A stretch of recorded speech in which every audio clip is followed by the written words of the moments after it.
Are people going to complain about your sales process no matter what? I'm Scott Sylvan Bell. It's July 2nd, 2017, 2:45 in the afternoon. Perfect day to talk about sales, perfect day to talk about closing, and a perfect day to talk about your sales process. Now, to begin with, you got to know that there's really two types of salespeople. You're going to have an aggressive type of salesperson. You're going to have a more passive type of salesperson. Which one's the right one? It's personality based. They both close. They both do their job. But no matter what, there's always going to be somebody who complains.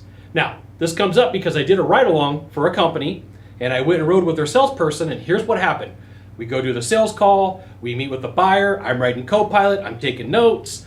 And then the buyer calls into the company and complains and says, your salesperson was really aggressive. He was mean, and I didn't like his process. Well, here's the thing. I was with them. I witnessed it. There was nothing aggressive about it. There was nothing wrong with it.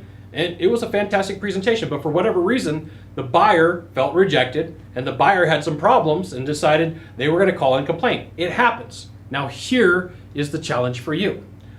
Sometimes you're going to get sat down and say, hey, this buyer complained, and here's what happened, and this is what they were upset about. And you, as a salesperson, take it personal. You've been through 100, 200, 300, 400, 500 sales calls, sat down with 500 or 600 clients, and never had this problem. And now all of a sudden, one person out of 500 or one person out of 1,000 complains. So what do? You change your sales process.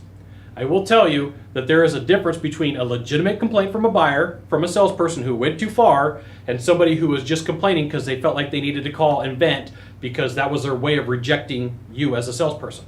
So here's the thing. If you fall for this trap, this sales sabotage, this problem that I see, where you change up your entire sales process because one person out of 1,000 complained, it's going to hurt you. You have a bunch of things that you're used to saying. You have a bunch of things that you're used to doing. You have a presentation you like to give. And usually this comes down when the buyer didn't get their way, when you didn't present to them the way that they thought that they should be presented to, when they thought that they were better than you. There's a bunch of different reasons this could happen, but those are the main two, okay? So just know sometimes you're going to sit down, and no matter what you do, whether you're an aggressive salesperson, good for you. Whether you're a passive salesperson, good for you. You sell either way, you close either way, they're going to complain. You can't always take it to heart. So this is the point where you should have a good mentor, a good coach, or a good manager and talk it through with them. Here's what happened. And just talk it through. If you both agreed, hey, look, it wasn't really a problem. The person was just hurt and had some sand in their emotional crevice. Move on with your life. Do not change your sales process because it'll end up hurting you. There you go. Do people complain about salespeople? All the time. Do they complain about sales process? Yes, they do, because they want them to be done their way, not in the way that we know that works. All right? Now, if you could do a small favor for me, in the box down below, leave a comment, question, or story. That'd be fantastic. To the right, to the left, there is a subscribe button.